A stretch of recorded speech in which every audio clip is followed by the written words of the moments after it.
સમાચારમાં હવે આગળ વાત રાજકુમાર જાટ અપમૃત્યુ કેસ મામલે મોટા સમાચાર મળી રહ્યા છે।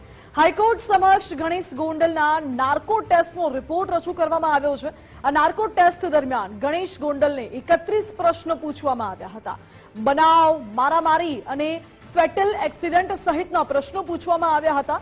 આ નાર્કો ટેસ્ટ બાદ તપાસ અધિકારીને કેટલાક સૂચનો પણ કરવામાં આવે છે। સરકારી વકીલ દ્વારા માહિતી આપવામાં આવી છે।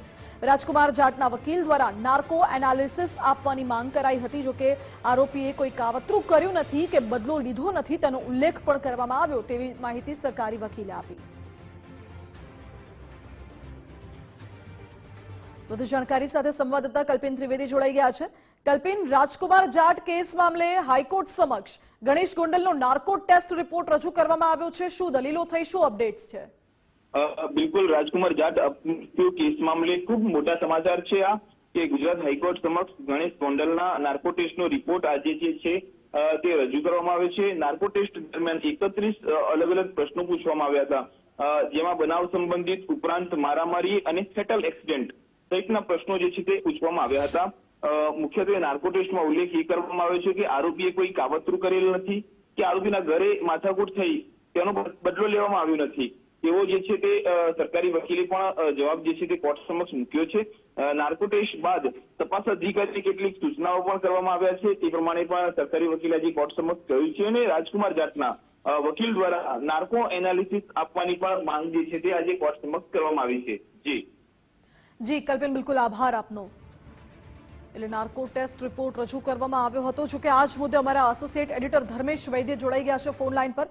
ધર્મેશ, ગણેશ ગોંડલનો નાર્કો ટેસ્ટ રજૂ કરવામાં આવ્યો, 31 જેટલા સવાલો પૂછવામાં આવ્યા હતા, એની માહિતી પણ રજૂ કરાઈ છે અને સરકારી વકીલ તરફથી એવું કહેવાયું છે કે આરોપીએ કોઈ કાવતરું કર્યું નથી કે બદલો નથી લીધો। મંસી, સમગ્ર સૌરાષ્ટ્ર અને ગુજરાતના રાજકારણ માટે પણ મોટો અને એક અપમૃત્યુ કે જેને કહી શકાય અત્યારે એ કેસનો મામલો જે રાજકુમાર જાટનો હતો અને એની તપાસ હાઈકોર્ટમાં એમના પરિવારજનો જ્યારે પોલીસથી સંતોષ નતો અને મૃતકના પરિવારજનો હાઈકોર્ટમાં ન્યાય માંગ્યો હતો ને એ અંતર્ગત સીટની રચના કરી હતી। સુરેન્દ્રનગરના એસપી અંતર્ગત આખી સીટની રચનાની તપાસમાં સૌથી મહત્વની વાત એ હતી કે જે નામ ચર્ચાતું હતું તેની ઉપર આક્ષેપ થઈ રહ્યા હતા એ ગણેશ ગોંડલ એટલે પૂર્વ ધારાસભ્ય જયરાજસિંહ જાડેજા અને વર્તમાન ધારાસભ્ય ગીતાબા જાડેજાના પુત્ર ગણેશ ગોંડલનું નામ આવતું હતું। એટલે નાર્કો ટેસ્ટ સાયન્ટિફિક કરવામાં આવ્યો હતો અને નાર્કો ટેસ્ટ કરવામાં આવ્યો ત્યારથી જ ઉત્તેજના હતી કે આ નાર્કો ટેસ્ટમાં શું શું આવશે। પણ આજે હાઈકોર્ટમાં જયારે સરકારી વકીલે જે ઉલ્લેખ કર્યો છે, જેમાં આપણા સંવાદદાતાએ જે કહ્યું છે એ મુજબ નાર્કો ટેસ્ટ દરમિયાન ગણેશ ગોંડલને 31 પ્રશ્નો પૂછવામાં આવ્યા હતા। બનાવ, મારામારી, ફેટલ એક્સિડન્ટ સહિતના પ્રશ્નો પૂછાયા હતા અને નાર્કો ટેસ્ટ બાદ તપાસ કેટલાક સૂચનો પણ કરાયા છે એવું સરકારી વકીલે આજે કીધું છે અને રાજકુમાર જાટના વકીલ દ્વારા નાર્કો એનાલિસિસ આપવાની જે માંગ કરાઈ છે, આરોપીએ કોઈ કાવતરું કર્યું નથી કે બદલો લીધો નથી તેનો ઉલ્લેખ સરકારી વકીલે કર્યો છે। તો સૌથી મહત્વની વાત હતી કે જેના ઉપર, કારણ કે ગણેશ ગોંડલની હવે રાજનીતિ અને સહકારી ક્ષેત્રમાંથી રાજકારણમાં પ્રવેશ 2027ની ચૂંટણીમાં નામ પણ ચર્ચાઈ રહ્યું છે, ત્યારે ગણેશ ગોંડલ માટે આજે રાજકુમાર જાટનો મૃત્યુનો કેસ અપમૃત્યુ કે હત્યા અને એ પેચીદા મામલામાં એમના પરિવારજનોનો આક્ષેપ હતો કે આ બંગલામાં જ થયું, સીસીટીવી પણ અમુક ખટકો જ અપાયેલા છે। બધા વચ્ચે અત્યારે જે સમાચાર બહુ મોટા મળી રહ્યા છે કે જે ગણેશ ગોંડલ નો નાર્કો ટેસ્ટનો રિપોર્ટ રજૂ કર્યો હતો એમાં મોટે ભાગે જે કહી શકાય કે કેટલાક સૂચનો પણ કરાયા હતા અને એમાં જે કહી શકાય કે નાર્કો ટેસ્ટમાં 31 પ્રશ્નો પૂછવામાં આવ્યા હતા અને તપાસ અધિકારીને કેટલાક સૂચનો પણ કરાયા છે। એટલે મહત્વની વાત એ છે કે હવે રાજકુમાર જાટના વકીલ દ્વારા જે નાર્કો એનાલિસિસની માંગ કરાઈ છે પછી શું આગળ વધે છે જોવાનું છે। પણ હાઈકોર્ટે જે તે સમયે માનથી કહ્યું હતું કે તમને સીટની રચના કરીએ છીએ, એમાંથી પણ સંતોષ ન થાય તપાસનો તો સીબીઆઈની પણ તૈયારી છે, પણ એ લોકોએ જ અધિકારીનું માંગ કરી હતી અને જેને કહી શકાય કે સુરેન્દ્રનગર એસપી સહિતની ટીમે આ તપાસમાં ગણેશ ગોંડલનો નાર્કો ટેસ્ટ કર્યો હતો અને નાર્કો ટેસ્ટનું જે એનાલિસિસ છે એ આજે હાઈકોર્ટમાં રજૂ કર્યું છે।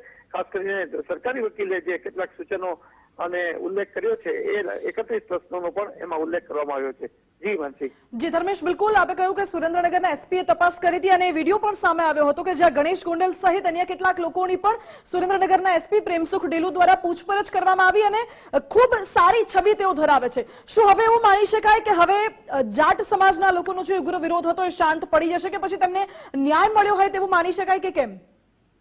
ના માનસી, કારણ કે આજે આ એક નાર્કો ટેસ્ટ એક એવો હતો કે કોઈ પણ તપાસમાં જયારે એક સાયન્ટિફિક પુરાવાની જરૂર હોય ત્યારે ભલે હાઈકોર્ટમાં કે કોર્ટમાં એ ટેસ્ટની કદાચ રિપોર્ટનો સબમિટ થાય કે એની અસર ન રહેતી હોય, પણ એક જે સીટની રચના કરી હતી ને જે તટસ્થ એસપી તરીકે મૃતક રાજકુમાર જાટના પરિવારજનોએ પસંદ કર્યા હતા કે ભાઈ રાજકોટ બહારના કોઈ પણ એક અધિકારી, એમાં 3 અધિકારી નામ આપ્યા હતા. એમાં મેં સુરેન્દ્રનગર એસપી નું જયારે નામ આપ્યું અને એમના વડપણ હેઠળ જે ટીમ હતી, એટલે અત્યારે જે નાર્કો ટેસ્ટ વાળી જે કાર્યવાહી પૂરી છે, એમ તો એ પહેલા પણ એના નિવેદનો લેવાયા છે, ગણેશ ગોંડલ સહિત એમના મિત્રોના નિવેદન લેવાયા છે.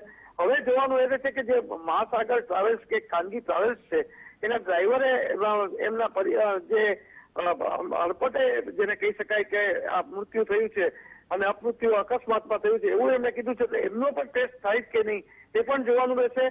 પણ હજુ હવે જોવાનું એ રહેશે કે જયારે રાજકુમાર જાટના વકીલ દ્વારા નાર્કો એનાલિસિસની જે માંગ કરાઈ છે ત્યારે હવે શું આગામી દિવસોમાં થાય જોવાનું. અત્યારે નાર્કો ટેસ્ટની જે પરીક્ષા છે એ પરીક્ષાનો જે ઉલ્લેખ છે એ ગણેશ ગોંડલના 31 પ્રશ્નોનો સહિતનો સરકારી વકીલે આજે હાઈકોર્ટમાં રજૂ કર્યું છે. અને એમાં મોટે ભાગે જે કહી શકાય કે 31 પ્રશ્નો બનાવ, મારામારી, ફેટલ એક્સિડન્ટ અને કેટલાક નાર્કો ટેસ્ટ બાદ તપાસ અધિકારીને કે સૂચનો કરાયા હતા એનો પણ જે ઉલ્લેખ કર્યો છે.